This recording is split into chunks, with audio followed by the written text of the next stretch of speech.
ಮಲ್ಪೆಯ ಮೀನುಗಾರಿಕಾ ಬಂದರಿನಲ್ಲಿ ಹೋಲ್ಸೇಲ್ ಮೀನು ಮಾರಾಟದ ಸಂಸ್ಥೆಗೆ ಕಮಿಷನ್ ಆಧಾರದಲ್ಲಿ ಮೀನು ಮಾರ್ಕೆಟಿಂಗ್ ವ್ಯವಹಾರವನ್ನು ನಡೆಸ್ತಾ ಇರುವ ಪ್ರಶಾಂತ್ ಎಂಬಾತ ಬಗ್ಗೆ ಸಂಸ್ಥೆಗೆ 90 ಲಕ್ಷ ರೂಪಾಯಿ ವಂಚನೆ ಮಾಡಿರೋ ಬಗ್ಗೆ ಮಲ್ಪೆ ಠಾಣೆಯಲ್ಲಿ ಪ್ರಕರಣ ದಾಖಲಾಗಿದೆ.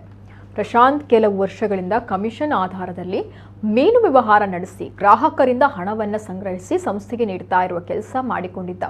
ಇತ್ತೀಚೆಗೆ ವ್ಯವಹಾರದಿಂದ ಬರಬೇಕಾದ ಹಣವು ಸರಿಯಾಗಿ ಸಂಸ್ಥೆಯ ಖಾತೆಗೆ ಜಮಾ ಆಗದೇ ಇರುವುದು ಕಂಡುಬಂದಿತ್ತು. ಈ ಬಗ್ಗೆ ಗ್ರಾಹಕರನ್ನ ವಿಚಾರಿಸಿದಾಗ ಅವರು ಹಣವನ್ನು ಪ್ರಶಾಂತನಿಗೆ ನೀಡಿರುವುದಾಗಿ ತಿಳಿಸಿದರು.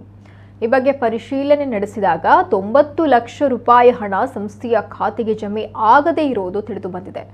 ಆರೋಪಿ ಹಣವನ್ನು ಸಂಸ್ಥೆಗೆ ನೀಡದೆ ಆತನ ಸ್ವಂತಕ್ಕೆ ಬಳಸಿ ವಂಚನೆ ಎಸಗಿರುವುದಾಗಿ ನ್ಯಾಯಾಲಯಕ್ಕೆ ನೀಡಿದ ಖಾಸಗಿ ದೂರಿನಂತೆ ಮಲ್ಪೆ ಠಾಣೆಯಲ್ಲಿ ಪ್ರಕರಣ ದಾಖಲಾಗಿದೆ.